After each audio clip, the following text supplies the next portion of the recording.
Hey Dad, how do I make coffee for more than one person? That's a good question. So today what we're going to do is we're going to show you how to make coffee for more than one person using these makers that you might have seen around somebody's house, but maybe you've never had to do them. So it's basically, there's 3 steps. One is you fill up the container up to the top. Typically they're to 12 cups. They say cups, but each cup is only 6 ounces, so it's really not.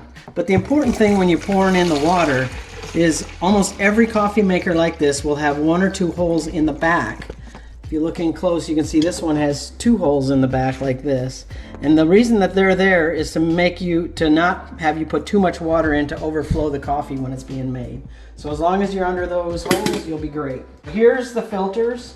You can pick these up at any store, and they're for 8 to 12 cup coffee makers.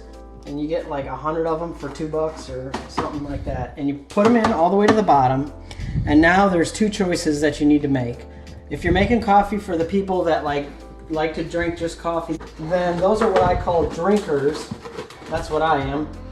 And for those, you use a half a cup, and it doesn't have to be precise, but I'm showing you that, and you pour it in, and you'll see it doesn't fill this up. It's only maybe, I don't know, 1/3 full.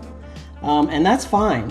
The important thing is that you make sure you get it all in the cup filter and not outside the filter, because that'll clog up and you'll get a big mess. So that's for drinkers. If you're making coffee for the people that are going to add half a cup of cream and all kinds of flavorings and that type of coffee, then you want it stronger. And then you basically fill up this container, the filter, almost all the way to the top. And it'll be maybe a cup or maybe even more than a cup. So about that full there.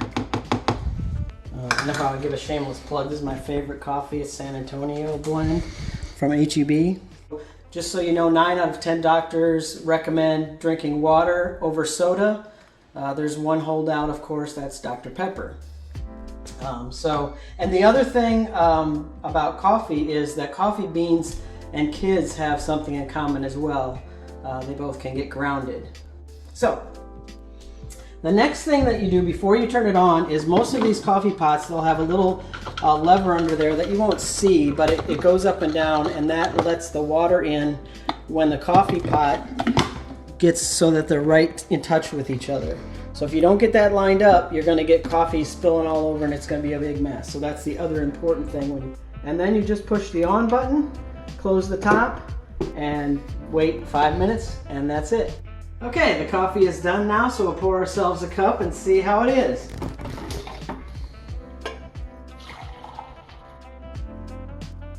And if you would give me your comments about, do you like coffee or not? What flavors do you like? Those type of things, I'd love to hear it. And if you have any other questions, ask Dad again. It's good. It's hot, but it's good. Hey Dad, how do I make... It's not easy to be on the side of the camera.